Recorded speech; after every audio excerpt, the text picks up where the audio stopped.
On a le plaisir de recevoir Alain Saunier pour en parler. Bonsoir, Alain Saunier, professeur invité au département de communication de l'Université de Montréal et aussi ancien directeur de l'information à Radio-Canada de 2006 à 2012. Alors d'abord, évidemment, allons-y avec l'annonce d'aujourd'hui. 5 millions de dollars qui, comme le précisait M. Fitzgibbon, se double d'un plan de restructuration. Trop peu, trop tard? Suffisant? Bien, je pense qu'il était urgent d'agir rapidement. C'est ce que le ministre a fait. Je pense aussi qu'il était important qu'il y ait, je dirais, un regard sur la gestion, sur la suite des choses, parce qu'on ne donne pas de l'argent en accumulant les millions de dollars coup après coup. En même temps, ce qui est certain, c'est que ce n'est qu'à court terme. Et puis, il n'y a rien de garanti pour la suite des choses. Alors, ça reste toujours tout aussi préoccupant, mais heureusement, on a réussi, à mon point de vue, à gagner un peu de temps pour tenter de voir s'il n'y a pas moyen de refaire ce modèle-là. Oui, et pour qu'on puisse publier au cours des prochains jours. Ah, tout à fait. Ces journaux-là. C'est une tragédie, en fait, pour les gens de la région. C'est une tragédie pour les journalistes. Mais parce que la démocratie régionale, la démocratie des citoyens, des citoyennes des régions, ça s'exprime à travers des journaux régionaux, ça s'exprime à travers des médias régionaux. Bon, bien sûr, Radio-Canada fait un bon travail, mais ce n'est pas suffisant. Il faut qu'il y ait aussi des médias de l'écrit, comme on les appelait autrefois, pour remplir cette mission-là. Donc, c'est essentiel à la démocratie que d'avoir des médias régionaux. Et si on n'en a pas, bien, on affaiblit justement la participation des citoyens à la vie démocratique. On l'a vu tantôt, il y a eu d'autres prêts par le passé, 10 millions, un peu plus d'1 million, 5 millions aujourd'hui, juste pour ce groupe-là, ce groupe médiatique-là. Jusqu'à quel point c'est le rôle de l'État d'être le sauveur dans tout ça? Est-ce qu'il y a d'autres acteurs dans la société aussi qui peuvent venir en aide à ces médias régionaux? Bon, il y a sûrement d'autres acteurs qui pourraient le faire. Il faut comprendre, par contre, que le modèle d'affaires qui s'appuyait sur la publicité... Il est à revoir. Il a éclaté totalement. Ça n'existe plus. Quand, à eux seuls, Google et Facebook s'accaparent de 80 des revenus publicitaires. Et ça, avec la complicité des gouvernements, faut-il le souligner.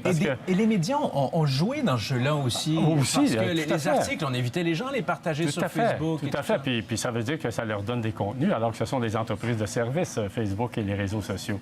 Alors, les gouvernements aussi, j'allais dire, ont joué un rôle de complice d'une certaine manière parce qu'ils plaçaient leur annonce publicitaire sur Facebook plutôt que dans les médias régionaux. On entendait le maire de Gatineau qui parlait du quotidien de Sœur à la Qualité et de ce qui va en advenir, mais il disait c'est le modèle d'affaires qu'il faut revoir. Vous le disiez encore une fois, mais comment on fait pour s'en prendre à ces géants-là du numérique que sont Google et les autres GAFA qui vraiment sont venus brouiller les cartes? Quel est le modèle idéal pour que ça marche, les médias, une information diversifiée, indépendante en région aussi? Bien, il y a plusieurs questions dans ce que vous dites. La première des choses, c'est qu'il faut apprendre à cohabiter avec les géants du Web. Ça, on n'a plus le choix. Ils sont là pour s'établir. Ils sont là établis. Ils contrôlent complètement l'univers numérique. C'est eux, en fait, les véritables propriétaires de l'univers numérique. Nous, on est là, puis on essaie d'avoir une petite place à l'intérieur de ça, puis ça devient ridicule comme situation. On les taxe, quoi? Alors, il faut que les gouvernements, que les États puissent établir des règles du jeu d'équité fiscale, des règles du jeu aussi pour que les réglementations nationales soient appliquées.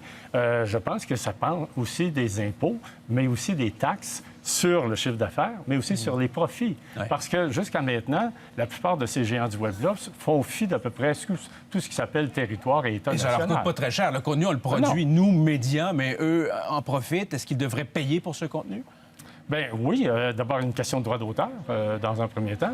Et puis il y a certainement des ententes qui doivent être établies entre les géants du Web et puis les médias qui sont en grande partie la nourriture, les contenus qui sont proposés par Facebook et par les différents réseaux sociaux. Alors oui, il faut qu'on trouve une nouvelle solution, un nouveau modèle d'affaires. Il n'est pas trouvé. Celui qui l'a, il pourrait faire une fortune. Parce qu'ailleurs dans le monde non plus. En fait, ailleurs dans le monde, on se pose les mêmes questions. Non, on se pose les mêmes questions, mais regardez, il y a en France où on a osé s'attaquer au chiffre d'affaires avec une taxe de 3 sur le chiffre d'affaires des géants du Web. Mais cette opération-là n'est pas suivie par tous les autres pays européens.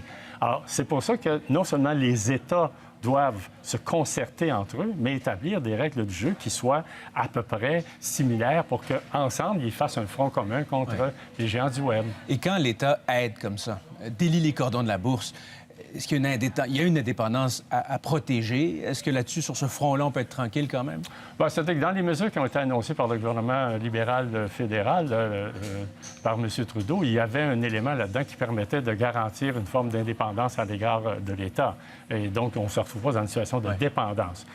Maintenant, dans les prochaines mesures à trouver, ici au Québec ou ailleurs, à Ottawa, il va falloir nécessairement qu'on essaie de trouver une façon qu'il y ait toujours ce mur étanche entre le média et l'État. Par exemple, est-ce qu'on pourrait penser éventuellement à donner une déduction d'impôt pour quelqu'un qui s'abonne à un journal?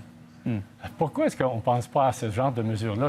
Ça encouragerait les gens. Pourquoi est-ce qu'on ne pense pas non plus avoir des formules d'aide pour les annonceurs publicitaires régionaux pour qu'ils aillent plutôt du côté des médias régionaux que du côté des réseaux sociaux? Il faudrait être créatif. Il faudrait être très, très créatif. On n'a pas le choix. Tout à fait.